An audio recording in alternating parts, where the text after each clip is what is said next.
வணக்கம் நேயர்களே. நம்ம ஒவ்வொரு நாளும் ஒரு செய்தியை கொண்டு வந்து உங்ககிட்ட சேர்த்துக்கிட்டே இருக்கோம். காரணம் என்னன்னா, கலியுக சகுனி. இந்த சகுனி அதாவது மகாபாரதத்தில் அந்த கதை அடுத்த இடத்துக்கு நகர்றதுக்கு அந்த சகுனி தான் மூல காரணமாக இருக்காரு. அந்த சகுனியோட ஒவ்வொரு செயலும் இன்னைக்கு நிலைமைக்கு இங்கே வாழ்கிற நமக்கு பல விஷயங்களை பாடங்களாக கொண்டு வந்து சேர்க்கும்.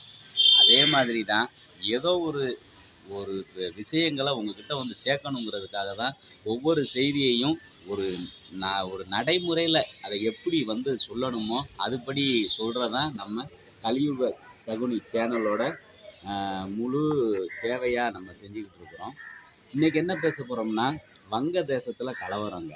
இந்த வங்க தேசம் அப்படிங்கிற ஒரு நாடு வந்து பார்த்திங்கன்னா நமக்கு ரொம்ப நட்பு பாராட்டக்கூடிய நாடு. சீனா, பாகிஸ்தான் இந்த 2 பேரும் நம்மக்கிட்ட ஒரு எதிரியாகவே இருப்பாங்க. ஆனால் இந்த வங்கதேசம் மட்டும் அந்த 2 நாடும் எவ்வளவு எதிர்த்தாலும் அந்த பக்கம் போகாமல் நம்ம பக்கமே நிற்பாங்க. அந்த அளவுக்கு நட்பு பாராட்டக்கூடிய நாடு. அந்த நாடு வந்து பார்த்திங்கன்னா ஒரு கலவரம் அங்கே மூண்டுருச்சு. மாணவர்கள் வந்து அங்கே கலவரம்னு சொல்கிறத விட ஒரு எழுச்சி போராட்டம்னு சொல்லலாம். அந்த போராட்டம் கலவரத்தில் போய் முடிஞ்சிருச்சுங்க. அதுதான் அங்கே பெரிய பிரச்சனை. அதுக்கு என்னன்னு பார்த்தீங்கன்னா, உள்நாட்டு கலவரம் வந்து பார்த்திங்கன்னா பாகிஸ்தானு, ஸ்ரீலங்கா, அதுக்கப்புறம் இந்த வங்கதேசத்தில் இப்போ வந்திருக்குது. இந்த நாடுகள் அப்புறம் மொரீசியஸ் இங்கெல்லாம் பார்த்திங்கன்னா உள்நாட்டு கலவரம் ஏற்பட்டு அரசே மாறிடுச்சு. ஸ்ரீலங்காவில் ஒரு வருஷத்துக்கு முன்னாடி ராஜபக்சேயே தனி விமானம் பிடிச்சி ஓடி போயிட்டார். அந்த அளவுக்கு அங்கே போராட்டம் கலவரமாக மாறிச்சு. அந்த நாட்டோட பாராளுமன்றத்துக்குள்ளே போய் எல்லாம் சூறையாடினாங்க மக்கள். அப்போ இராணுவம் அது சொந்த நாட்டு மக்களை ஒன்றும் அடிக்காமல் வேடிக்கை பார்த்துக்கிட்டு இருந்தாங்க. ஏன்னா நம்ம நாட்டு மக்களை அடிக்கக்கூடாது அப்படிங்கிறதுக்காக. அதுக்கு ஏன்னு பார்த்தீங்கன்னா, அந்த நாட்டோட தலைமை விட்டுட்டு ஓடிடுறாங்க பயந்து, மக்களுக்கு பயந்து. ஏன்னா அவங்க செஞ்சது ஏதோ ஒரு வகையில் தப்பு இருக்கலாம். அப்போ விட்டுட்டு ஓடுறாங்க. அந்த தலைமை பொறுப்பு போன உடனே இராணுவம் வந்து அப்படியே அமைதியாயிருதுங்க. நம்ம நாட்டு மக்களை நம்ம எதுக்கு அடிக்கணும்னு. இதை ஸ்ரீலங்காலையும் நம்மளால் பார்க்க முடிஞ்சுது, இந்த வங்கதேசத்துலேயும் அதை நம்மளால் பார்க்க முடிஞ்சுது. இராணுவம் வேடிக்கை தான் பார்த்துக்கிட்டு இருக்காங்க. அவங்க பாராளுமன்ற கட்டிடத்துக்குள்ளே போய் மக்கள் பொருட்களை சூறையாடிட்டு போகிறது, இந்த மாதிரி விஷயங்கள், உள்ளே இருக்க உணவு பண்டங்களை எடுத்து சாப்பிட்றது, அவ்வளோ சந்தோஷமாக இருக்குது அந்த இளைஞர்களுக்கு. அப்போ அவங்க எந்த அளவுக்கு போராட்டத்தை முன்னெடுத்து போயிருப்பாங்க அப்படிங்கிறத நம்மளால் யூகிக்க முடியுது. சரி, இந்த போராட்டத்துக்கு என்ன காரணம் அப்படின்னு பார்த்தோம்னா, அந்த ஒரு 15 வருஷமாக அங்கே வந்து இந்த ஷேக் ஹசீனா அப்படிங்கிற ஒரு அம்மா தான் அங்கே பிரதமராக இருந்துக்கிட்டு இருக்காங்க. அந்த ஷேக் ஹசீனாவோட அப்பா அந்த வங்கதேசம் பாகிஸ்தானோட இணைஞ்சிருந்தது. அவங்க சுதந்திர போராட்டம் நடத்தி அந்த நாடு பிரியறதுக்கு இந்தியா ரொம்ப உதவியாக இருந்துச்சு. அதே நேரத்தில் அது பிரிய முழுசாக பாடுபட்டவர் இந்த ஷேக் ஹசீனா. இப்போ பிரதமராக இருந்தார்ல, அவங்களோட அப்பா தான் அவர். நம்ம எப்படி மகாத்மா காந்தியை இந்தியாவோட தந்தைன்னு சொல்கிறோமோ, அது மாதிரி அவங்க அப்பாவை தான் அந்த வங்கதேசத்தின் தந்தைன்னு சொல்லுவாங்க. அவருக்கு அந்த வங்கதேசத்தில் அளவுக்கு அதிகமாக நிறைய சிலைகள் இருக்குது, பெரிய பெரிய சிலைகள் இருக்குது. அந்த சிலைகளை கூட இந்த இளைஞர்கள், இந்த மக்கள் உடச்சி எடுத்துருக்காங்க, தலையை முதற்கொண்டு. அப்படி என்ன அவங்க மேலே கோபம் அப்படிங்கிறத நம்ம யோசிக்கணுங்க. பொதுவாக அந்த வங்கதேசம் வந்து என்ன பிரச்சனை வந்திருக்குன்னா, 1971 தான் பாகிஸ்தான்கிட்டருந்து அவங்க போர் மூலம் சுதந்திரம் அடைஞ்சிருக்காங்க.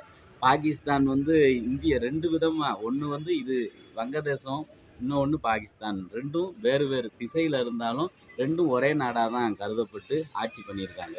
அப்போ வந்து வங்கதேசத்தில் வசூல் பண்ணுற வரி பணத்தெல்லாம் பாகிஸ்தான் நல்லா அனுபவிச்சுக்கிட்டு இந்த வங்கதேசத்துக்கு எந்த ஒரு வளர்ச்சி பணிக்கும் முன்னெடுக்கிறது இல்லை. அப்போ தான் இவங்க 1971 போர் செஞ்சு பிரிஞ்சு வந்துட்டாங்க சுதந்திரம் வாங்கி. அதுக்கு இந்தியா ரொம்ப சப்போர்ட்டாக இருந்திருக்கு அவங்களுக்கு. அதனால் இந்தியா கிட்ட எப்போவுமே நட்பு பாராட்டக்கூடியவங்க வங்கதேசத்து ஆட்சியாளர்கள். அப்படி இருக்கிற சூழ்நிலையில் அந்த சுதந்திரத்துக்கு போர் செஞ்சு போராடினாங்கல்ல, அப்போ இருந்த அந்த நபர்களுக்கு இந்த ஷேக் ஹசீனாவோட அப்பா வந்து ஒரு என்ன பண்ணியிருக்காங்க, சுதந்திரம் கிடச்சி அவங்க ஆட்சி நடத்த ஆரம்பிச்சிட்டாங்க. இப்போ யார் யார் போர் செஞ்சாங்களோ அவங்களோட குழந்தைகளுக்கு அரசு பணியில் இடஒதுக்கீடு கொடுத்துருக்காங்க. ஒரு 30% இடஒதுக்கீடு. இதன் மூலம் என்ன ஆயிருக்கு, அந்த போர் செஞ்சவங்களோட பிள்ளைகள் எல்லாம் அரசு பணிக்கு வந்துட்டாங்க. அடுத்து இது அவங்க அப்பா செஞ்சது. அடுத்து இந்த ஷேக் ஹசீனா அந்த அம்மா என்ன பண்ணியிருக்காங்க, அவங்க பிள்ளைகளோட பிள்ளை வருவாங்கல்ல, அவங்களுக்கும் அவங்க சுதந்திர போராட்ட வீரர்களோட வாரிசு அப்படின்னு இந்த அம்மா அதே இதை அப்படியே தொடர்ந்துருக்காங்க. தொடரவும் என்ன ஆயிடுச்சு, அந்த வங்கதேசத்துல வந்து வேலையில்லா திண்டாட்டம் ஆரம்பிச்சிருச்சு. ஆரம்பிச்ச உடனே இந்த இளைஞர்கள் வந்து வேலையில்லா திண்டாட்டம் வந்துருச்சு. தொடர்ந்து அந்த அரசு பணியில இருக்கிறவங்களே இருந்துகிட்டு இருக்காங்க. என் தாத்தா சுதந்திர போராட்டத்துக்கு போராடினாரு. அதனால அவர் பையன், எங்க அப்பா அரசு பணி. அடுத்து அவரோட பையன், நானும் அரசு பணி. இப்போ இந்த ஷேக் ஹசீனா மேடம் வந்து அடுத்த தலைமுறைக்கும் இது தொடரும்னு சொன்னதால தான் அங்கே போராட்டம் ஆரம்பிச்சிருச்சு மாணவர்கள் மத்தியில். அப்படியே தொடர்ந்து தலைமுறை தலைமுறையா இவங்களே அரசு பணியில இருந்தா அப்போ மற்ற மாணவர்கள் என்ன செய்யறது? அதுவும் போக அதுல வந்து போலி சான்றிதழ். நான் போருக்கே போயிருக்க மாட்டார் எங்க தாத்தா. ஆனா போர் செஞ்சு அவர் வேலை பார்த்த மாதிரி போலி சான்றிதழ்களை ரெடி பண்ணி இப்படி நிறைய பேர் உள்ள வேலைக்கு போயிருக்காங்க. இதெல்லாம் பார்த்து மாணவர்கள் கொந்தளிச்சு அப்ப எங்களுக்கு எப்படி கிடைக்கும் வாய்ப்பு அப்படிங்கிற ஒரு சூழ்நிலையில தாங்க இந்த போராட்டம் ஆரம்பிச்சிருக்கு. இந்த போராட்டத்துல ஒரு 90 பேர் வந்து உயிரிழந்துட்டாங்க. போராட்டம் வன்முறையா மாறுது. அப்படி வன்முறையா மாறுறப்ப 90 பேர் இறந்துருக்குறாங்க. இறந்த உடனே ரொம்ப அதிபயங்கரமா மாறிடுச்சு. மாறின உடனே இந்த ஷேக் ஹசீனா அவங்களோட பார்ட்டி கட்சி இருக்கு பார்த்தீங்களா, அவங்களுக்கும் மாணவர்களுக்கும் எதிரா வலுவாயிருச்சு சண்டை. அப்படி ஆகிற பட்சத்தில் தான் இந்த மாதிரி வன்முறையா நடந்து கடைசியில் அந்த அம்மா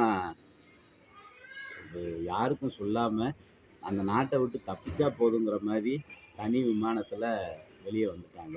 அவங்க இந்தியாவுக்குள்ளே வந்து தான் சரணடைஞ்சு உள்ளே பாதுகாக்கப்பட்டுக்கிட்டு இருக்கிறாங்க. கூடிய விரைவில் அவங்க அரபு கண்ட்ரியில் அனுமதி கேட்டுக்கிட்டு இருக்காங்க. அப்படி கொடுத்தா அங்கே போய் செட்டில் ஆகிற மாதிரி. இப்போதைக்கு அங்கே இராணுவம் ஆட்சியை கையில் எடுத்திருக்கிறாங்க. அந்த இராணுவ ஆட்சி மூலமாக புதிய ஒரு அரசியல் கட்சியை கொண்டு வரணும். இந்த பிரச்சனைக்கு தீர்வு காணணும். அங்கே அமைதியான ஒரு சூழ்நிலையை உருவாக்கணும். இதுதான் இராணுவத்தோட எண்ணம். அதே நேரத்தில் இந்த பிரச்சனைக்கு பின்னாடி யார் இருப்பா அப்படின்னு பார்த்தீங்கன்னா, பொதுவாக நம்ம இந்தியாவை சுற்றி இருக்கிற நாடுகளில் தாங்க இப்படி பிரச்சனையெல்லாம் உள்நாட்டு கலவரம் உருவாகிக்கிட்டு இருக்கு. முதல் ஸ்ரீலங்காவில் வந்துச்சு. அடுத்து பார்த்தீங்கன்னா இப்போ இங்கே வந்திருக்கு. நம்மளோட ஆதரவு நாடு மொரிசியஸில் வந்துச்சு. அப்போ இதுக்கு காரணம் சீனா அல்லது பாகிஸ்தான். இதுக்கு ஒரு காரணமாக இருக்கலாம். பாகிஸ்தானோட ஐஎஸ்ஐ அமைப்பு, சீனாவோட உளவுத்துறைகள் இதுக்கு ஒரு காரணமாக இருக்கலாங்கிற ஒரு சந்தேகம் இருக்குது. இப்படி நடந்த சம்பவத்தால் இன்னைக்கு இந்தியாவில் மதியம் நம்மளோட உள்துறை அமைச்சர் அமித்ஷா, பிரதமர் எல்லாரும் ஒரு கூட்டம் நடத்தியிருக்காங்க.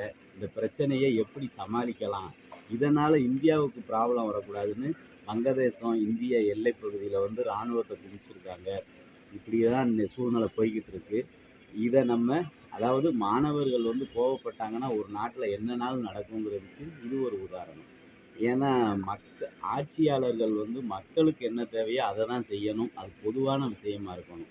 ஒரு சைடு ஒரு சாராருக்கு மட்டும் அந்த பலன் போச்சுன்னா மறுசாரார் இப்படி தான் போராட்டத்தில் இறங்குவாங்கங்கிறதுக்கு இது ஒரு உதாரணம்.